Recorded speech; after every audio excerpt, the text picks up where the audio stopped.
So, 2017, in my opinion, has been the best year for superhero movies ever. Sure, some of these aren't as good as others, but overall, it's been pretty spectacular. So, now that they've all come out, it's time to talk about them. Now just note up front, I've kind of made a bit of a mess for myself with this video. Every year since 2014, I've done a best comic book movie of what year, where I pitch the comic book films of that year against each other to determine which is the best. It's pretty fun, but a few months ago, I made a video called Best Superhero Movie of the 2010s, where I really talked about most of these, so doing all that again seems kinda pointless. So this year, I'm switching it up a bit. I'm gonna do quick little mini reviews of all the comic book films from this year, including ones that I haven't really talked about previously, and then I'm gonna go through a few points that I feel like can be taken away from this year's lineup. Also, I have not seen Wilson, which is apparently based on a graphic novel. So sorry if you came here for my Wilson review. Alright, so first, quick recap of all the films, either based on comic books or graphic novels from this year. I know some people will say they're not comic book movies, they're graphic novel movies.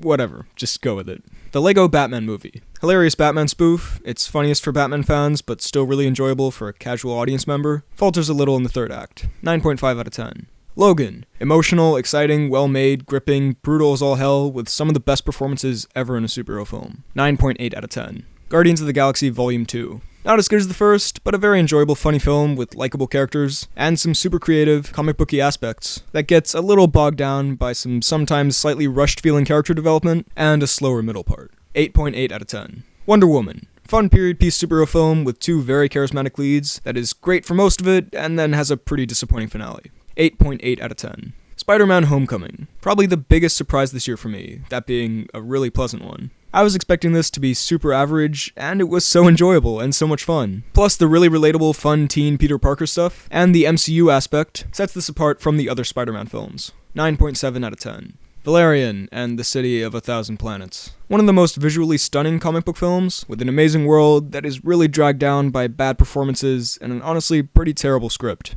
I'm glad I saw it in the cinema, would not watch it again. 5 out of 10. Atomic Blonde. It has one of the best action scenes I've maybe ever seen in a film, and it's overall a fun action ride, but the story's a little weak, with cliches, some confusing moments and motivations, and a certain narrative device that just shouldn't have been there. 7.6 out of 10. Kingsman: The Golden Circle. Considering it was my most anticipated film of the entire year, I was definitely disappointed, especially by the story and how it dealt with certain characters and certain plot lines it introduced. But I loved the first film and the characters that it set up so much that I just enjoyed seeing them again. Plus, some of the new characters were pretty cool. Plus, there is some pretty fantastic action here, and a few decently interesting and emotional moments occasionally. 6.9 out of 10. Thor Ragnarok. Very funny film, and easily the most memorable Thor film. It's creative and colorful and a joy to watch. It doesn't really have a lot of heart to it, and a lot of potentially dramatic moments are hard to take seriously, which is a little disappointing. Also, not all the jokes land, specifically that opening scene.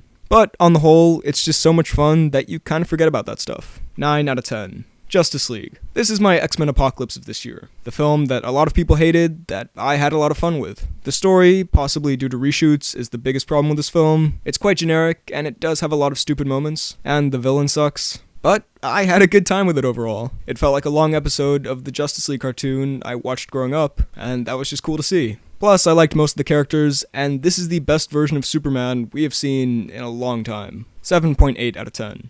Alright, now that's all done. Also, here's my ranking from best to worst, because I know people will ask about that. So yeah, here it is. Alright, so, what is there to take away from this year? Positives and negatives, trends that we saw in these films, and what's coming next. Well, first up, Come a little bit closer, you're my kind of man. this point kind of relates to my next two, but this year I felt like we really got away from the studio notes and interfering kind of thing more. Well, for the most part. Wonder Woman wasn't cut to pieces like most of the other DCEU films, and Patty Jenkins got to carry out her vision. Taika Waititi brought a very distinct comedic style to Thor Ragnarok, and people loved it. James Gunn got to make a sequel as weird as he wanted, and I love those parts of it. And James Mangold got to make the Wolverine film that he's probably always wanted to. Really, to look at this progression, I'd say compare The Wolverine to Logan. The Wolverine is a fun, but not super unique superhero film. It doesn't really feel like it was made by a person with a distinct vision. Logan feels like it's definitely made by someone who has a story they want to tell and knows how they want to tell it. And surprisingly, Fox is the studio that let James Mangold and the team behind Logan do this much more risky venture, which is surprising for them for a lot of reasons. Now, sometimes full creative control isn't a great thing. Maybe someone could have said, hey, Matthew Vaughn, and whoever's writing this film, that sex scene's a little weird, and this subplot is kind of bad, and this scene just doesn't make a lot of sense for these characters. Oh, and also, you cured death. Maybe don't do that. But to be fair, some creative choices that were made in that film I actually did like. So hey, overall, this is definitely a positive trend that I want to see continue. Oh, Father, tell me. This is great. I've said for a long time that if superhero films want to stay popular, they have to change things. Make movies in different genres, and take risks. And that's what's been happening, and I love it. And by the looks of the box office, most people love it too. You just have to look at how Logan, Thor Ragnarok, and Spider-Man Homecoming did to see that if you make a good film that is also different and more unique than others, people will show up to watch. And Justice League isn't doing great at the box office, and that was a much more standard superhero film in terms of story and ideas. So yeah, people like it when there's a variety of different and creative stuff. If everything is the same, then the market just gets oversaturated, and people lose interest. Of course, quality is mostly still the biggest indicator of how popular a film will be. A film can be very creative and still not be that great, and a film can be more standard in terms of plot and still be a ton of fun. But different and creative stuff is what's going to keep this genre alive. This year also showed that there's room for all different kinds of inventive stuff. Not everything has to be similar. For example, not everything has to be super dark, but also not everything has to be super fun. There's room for stuff on both sides, and places in the middle. Also, just want to mention, I've been doing a lot of talking today, so if my voice just gets gradually worse and worse, I am sorry.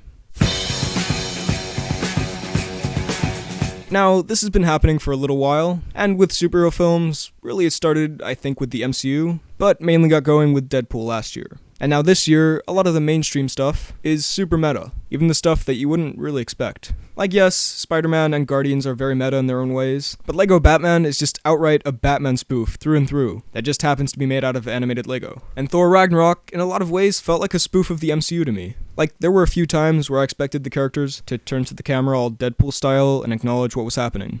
So, I think there's still place for genuine stuff, and frankly, it's kind of refreshing when you see a movie of this kind these days that isn't always super snarky and self-referential.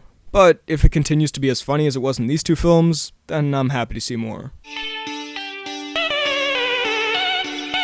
This one doesn't need a lot of explanation, but it was nice to see this year that even though it seems like big team movies where the world's going to be destroyed are the only films out there, movies that have relatively small stakes are still great and people still go to see them. Homecoming is a fantastic example of this. Like, in that film, the Vulture's not gonna blow up the entire planet. He's just some guy who sells weapons, who Spider-Man has to stop. And along the way, Peter Parker grows as a person. Great stuff. And it's great to get little breathers here and there from this is the end of the entire universe type stories.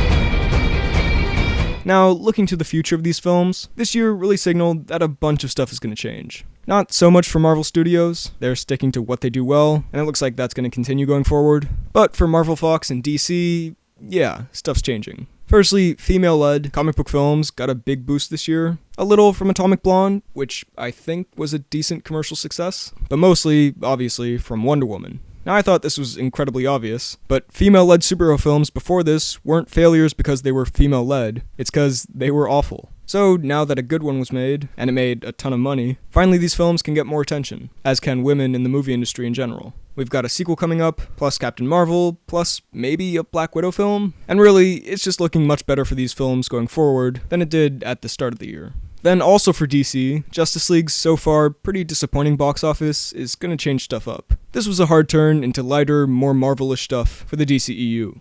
Now, I actually like this tone for Justice League. It doesn't fit every character in this universe, but for this kind of thing, sure, I thought it worked. And I'd be happy to see that in a sequel. But I hope DC doesn't look at these headlines and say, oh, people didn't turn out for this as much as we wanted. Let's completely change everything again. No, try to stick with this world and just make it better, as in get better writers and don't reshoot and re-edit everything to death. The story and structure of Justice League was my biggest problem. I actually kinda liked how cheesy and colorful and cartoonish it was. So, regardless of which direction they go with this, I'm pretty sure something's gonna be switched up over at DC, whether it's in terms of actual content or quality. And for the X-Men, this was already set in motion by Deadpool, but Logan really confirmed what Marvel Fox's niche is now. Different, outside the box, mostly R-rated superhero films. We've got New Mutants, then Deadpool 2, then Gambit, and now a multiple man film. That sounds fantastic to me. Different genres with creative visions. So, those are my thoughts on the comic book films of this year. What did you think of all of these? Let me know all of your thoughts down below in the comments. While you're at it, be sure to like this video, check out my Instagram and Twitter at BHL_Hudson, check out this podcast about movies and TV and whatnot I do every other Friday with a friend of mine, it's called the Poorly Planned Podcast, and subscribe for more videos like the one you just watched. Thanks for watching, and I'll see you next time.